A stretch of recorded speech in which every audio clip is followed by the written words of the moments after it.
And when he found out what I did, like within a couple minutes, he's like opening up and telling me this story about like when he would be at his son's baseball games because he was extremely busy, and he would make it a point to be at his kids' baseball games, which for him like felt like this kind of almost Herculean task because his time was so scarce and so valuable that he's like, you know what, I'm going to make it a point to be at my son's baseball games.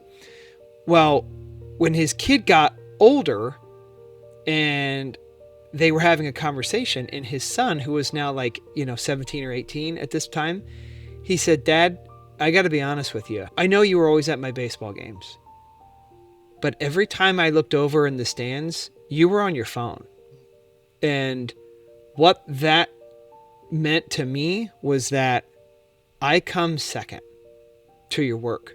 And he's like pouring his heart out to me. And he's like, what I wouldn't give to go back. He's like, I want to slap that past version of me in the face and say, put the phone down. Like, great. You should feel good that you made it a point to arrange your calendar so you could be at your son's game. That's cool. That's not easy. You did a good job there, but you missed it. My guest today is Jon Hord. He spent 2 decades doing exactly what society told him to do, climbing the corporate ladder and bringing home the paycheck, until his body physically revolted and he realized his success was costing him his family. Jon, welcome to the show. Let's bypass the surface level stuff and get right into the collapse. Jon, men use the "I'm providing this for my family" excuse as a literal shield to justify being emotionally absent. When you were at the peak of your 20-year corporate climb, what was the brutal realization about how your wife and kids actually viewed your financial success versus your physical presence? Well, I think one thing that's really interesting that I realized after the fact was that like my family doesn't really care. Like I was doing like this path of, being really successful in business and, earning a large salary. My family, like now that that's gone, like I've left that life behind me.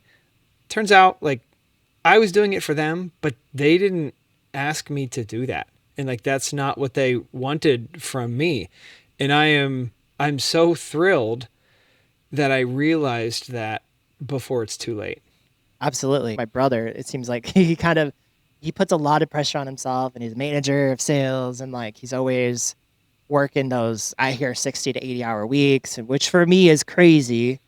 So let's talk about the physical toll. You suffered a panic attack Mm-hmm. that completely derailed you. So walk us through the exact psychological collapse of that moment. So like what happens to a successful man's ego when his body finally hits the wall? Well, it certainly is a wake up call, right? Because I was going through a lot of stress and anxiety at the moment that was, largely work related, but like also, life and family related. Like I fully believe that there was a part of me where like my mental energy was going toward work when I was there and when I wasn't there. And like, so that was one of the signals where it's like, oh, like even when I'm in the room with my kids, I'm not present with them. Like mentally I'm, troubleshooting problems at work. And so it was understandable and and easy for me to see that most of my energetic capacity was going to work.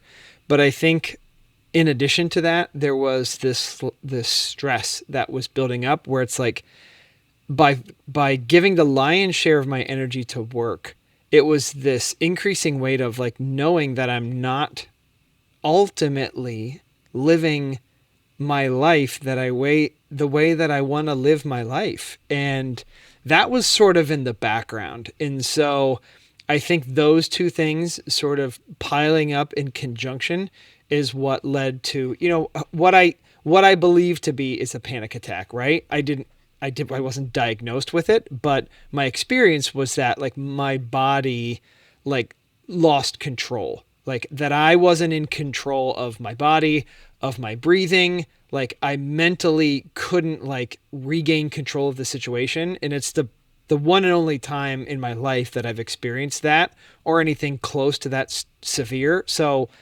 my understanding is that that description sort of fits the definition of a panic attack. But, definitions aside, to say that it was startling to be in a position where it's like, where you can't control your body the way that you've been so accustomed to doing for all of your life it's unsettling and it sucks. And it's certainly, isn't fun to go through in the moment. Like, that's a huge understatement. However, and I tell people this all the time, like, that's one example of pain that I wouldn't give back now if I could. Like, if I could omit that from the records now, if I had a delete button on that, I wouldn't do it because it was a really valuable signal to me in the long run. How do you pay the mortgage and pay the bills, and like how did you operationally and financially restructure your family's life to allow you to be a present father without, without the financial worries? And I think a lot of dads are wondering how you do it too. So Mm-hmm. do you mind sharing that? Yeah, I don't mind at all. And, like, to say that I've done it without financial worry, that wouldn't be like an accurate description of it. But, like, I was fortunate enough to be in a position that I was. So, like, I started at this company part time, and over the course of 18 years got to vice president level. Like, and the goal the whole time was, like, I thought that, like, happiness was going to be waiting for me there, like a pot of gold. And, if you would have asked me that when I got the job there, like, part time, like, hey, what would it be like for you if you're vice president and, like, running two teams and, like, getting all these incredible perks? And, like, yes, there's travel involved, but, like, some of it's just straight up fun travel. And, being on the senior leadership team, I would be like, oh, yeah, like, sign me up. And so that's what I thought would make me really happy. And then fast forward 18 years to get to that point. It's like, this isn't fulfilling in the way that I thought it would be. I thought, like, when I have this, then I'll be happy, or then I'll be content and fulfilled. And, like, when those boxes get checked and you're like, well, I'm not happy. I can find happy moments. It's not like I was a, like, just miserable person, but, like, that sense of fulfillment wasn't there. And in addition, like, I'm dealing with levels of stress and anxiety that, like, that nobody would ever want to invite into their life. And so, that realization for me just let me know, like, okay, this isn't where I want to be. And so I was making a good salary, during the end of my career. And so I was able to build up some savings that let me just make a clean break from that and take time to, like, really do a lot of transformational and, like, introspective work on myself. I needed the time and the space to do that. And I understand that not that everybody doesn't have the ability to do that. And that's great. Like, that's good news because, like, you don't have to quit your job to start being, like, a more intentional parent for your kids. And you don't have to quit your job to, like, get a level of clarity that you've never experienced before when it comes to defining, like, what type of dad do I want to be for my kids, and, like, what things did I inherit from my parents that I'm not interested in passing on to my kids. Like, you don't have to quit your job to do that. And actually, like, it doesn't take that much time, but it has to become a priority, the father, to be like, you know what, it's too important. I can't just keep putting this off because, there's a stat that I like, to share, is that, like, by the time our kids turn 12, they say that, like, 75% of all of the face-to-face time that we're going to get with them is gone. And by the time they turn 18, that percentage goes up to 90%. And so we think that we have time as parents, but talk to any parent that has kids that have, grown up and left the house. Like, it's cliche at this point. Everybody says, like, oh, it goes so fast. Like, that advice gets tossed around to any new parent. In in spite or despite hearing that so regularly, we still get caught off guard. And our kids are like 14, 15. They're like, oh my God, they're about to get their driver's license. And once they get their driver's license, like, then I'm really never going to see them. So we don't have as much runway as we think that we do. And so, like, to any dad that, like, is hearing this right now, like, are you comfortable? with the way that things are going right now, knowing that you have far less time than you think that you do, like, be honest with yourself. Like, is this the version of the dad that you want to be during these really, like, important, informative years for our kids? Because, like, it's not like we stop being a dad when our kids get older and leave the house and go, get a job or go to college or start a family, whatever path is right for them. We don't, being a father doesn't end there. But these formative years where I think of kids as almost being like a wet ball of clay, like where they're still impressionable and we can model behaviors for them that we want them to carry forward into their life so they can, live a happy and productive and satisfying life. Like that window's really short. And so again, back to that dad that's listening to this, like, are you happy? Like if you're really content, if you honestly examine your life, your role as a father through that lens, and you're like, you know what? I'm really content with this. It's like, great, that's awesome. Like, then just keep doing what you're doing. Like, you've got awesome clarity. But that is way more uncommon than it is common. Where like what is most common is like these dads, like we're busy and life is hectic and there's sports and after school stuff and we may or may not have a partner in all this and all these things, and life just seems really busy and hectic, and it is.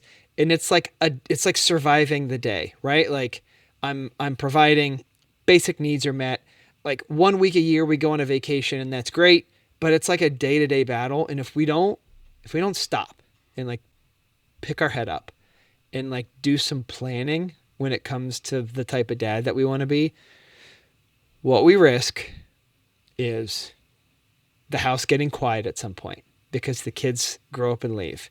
And we look back with this like incredibly heavy feeling of weight and regret, realizing like I missed it.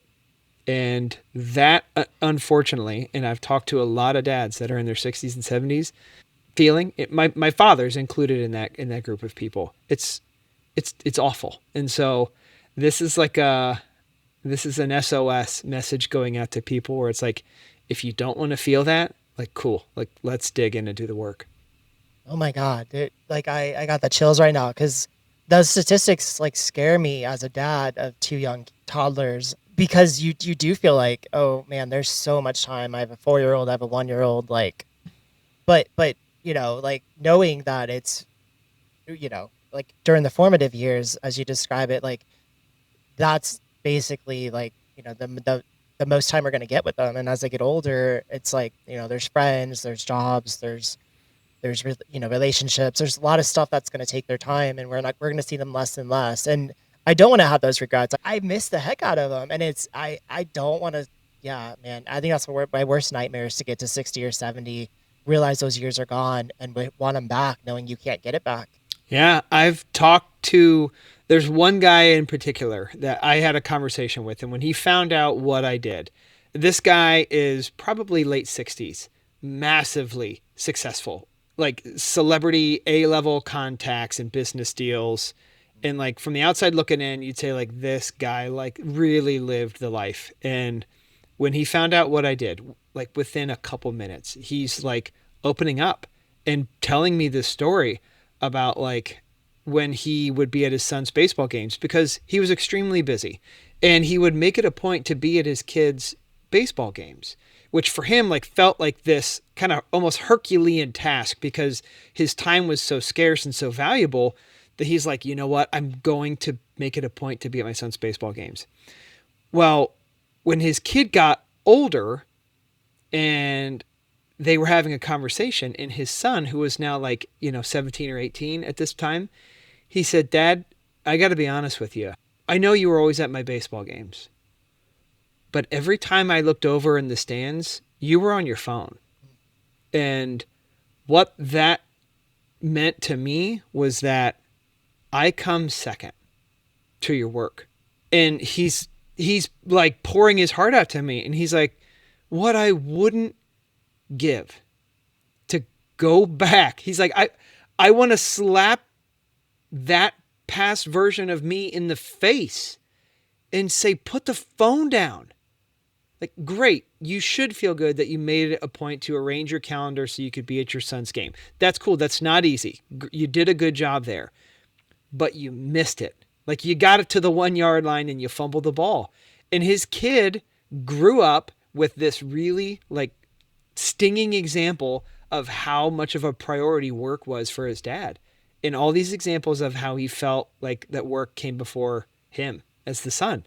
And it crushes this dad now. And again, like anybody that looks at him is like, this dude's got the life. And he was a good dad, right?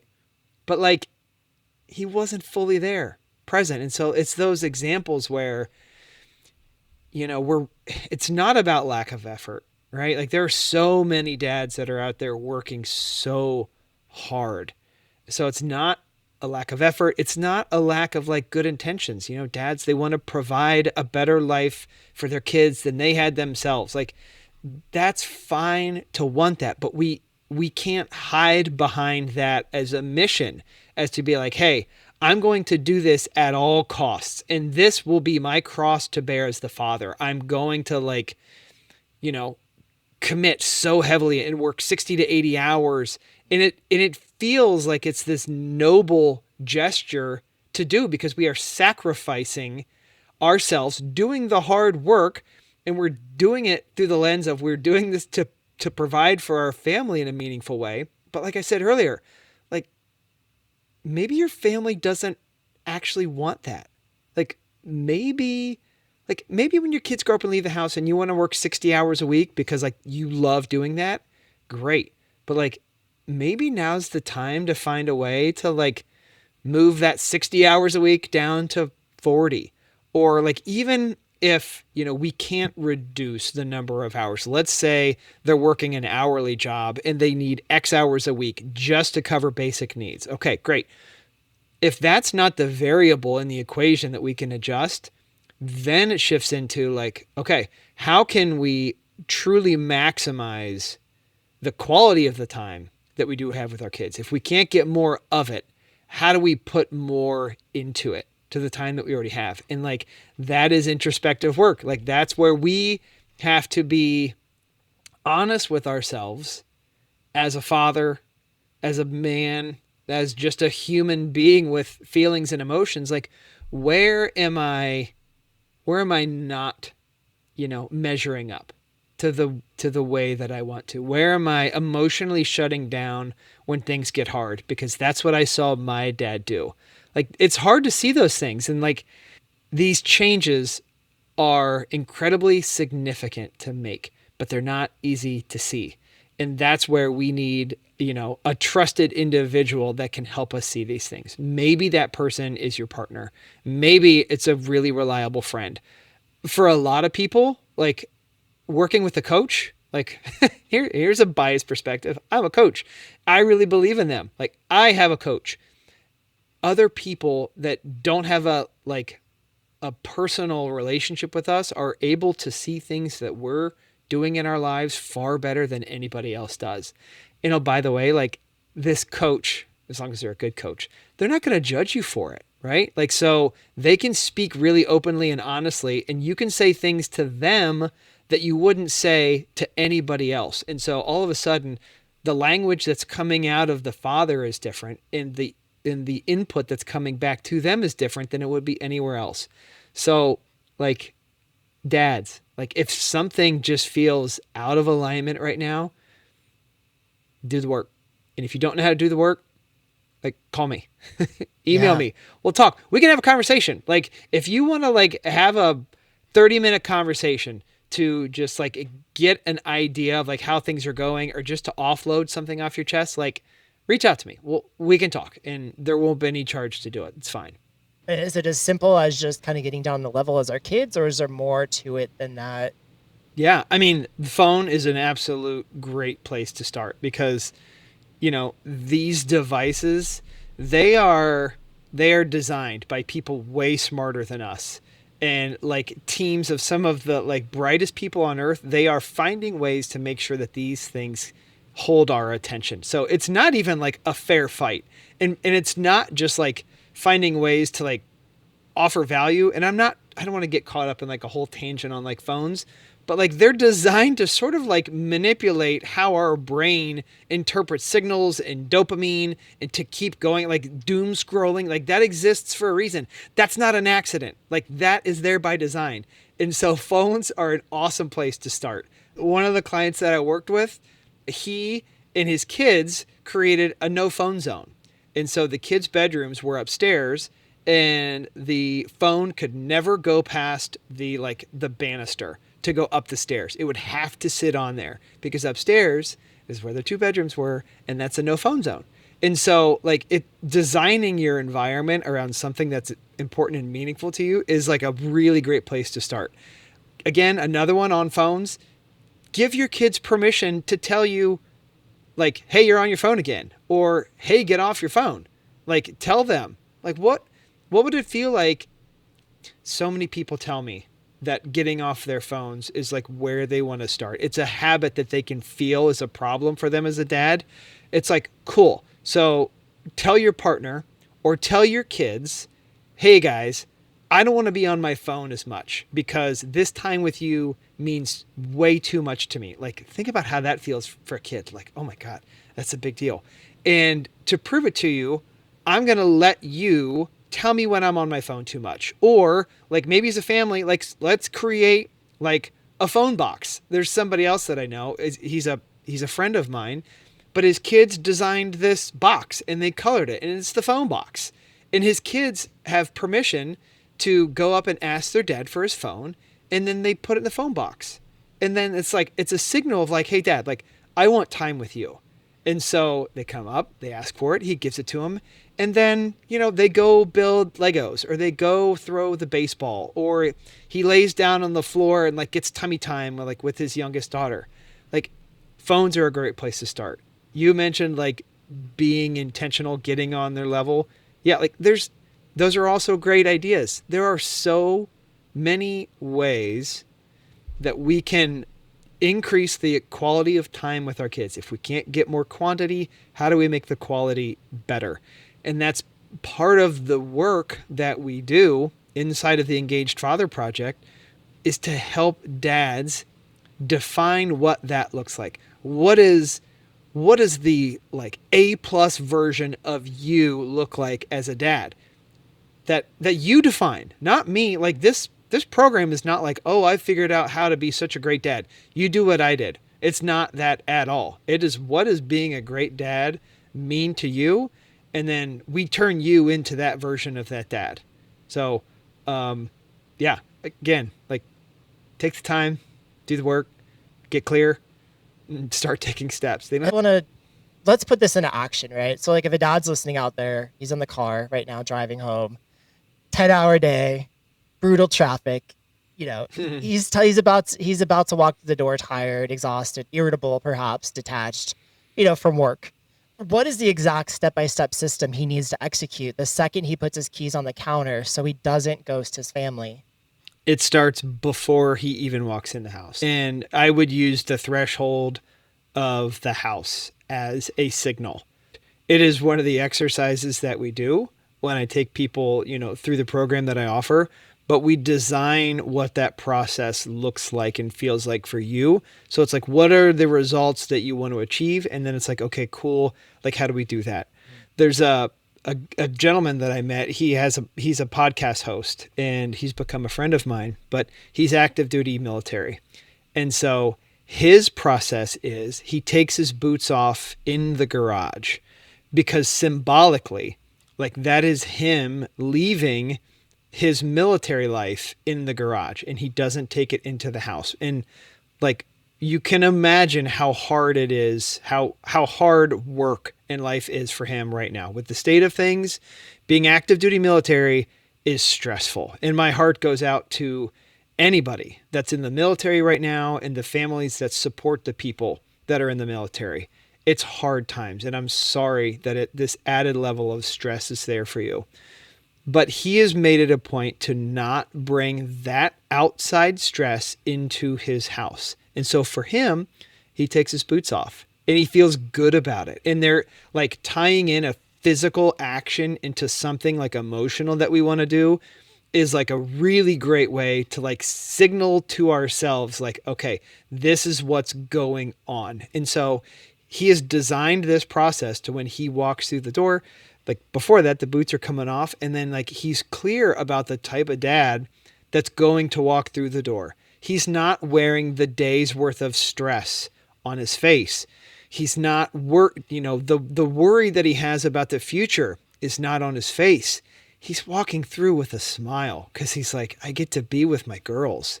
And he's like, not only do I get to be with my girls, but I want them to know that I'm excited to be with them. And so I'm going to show that look on my face.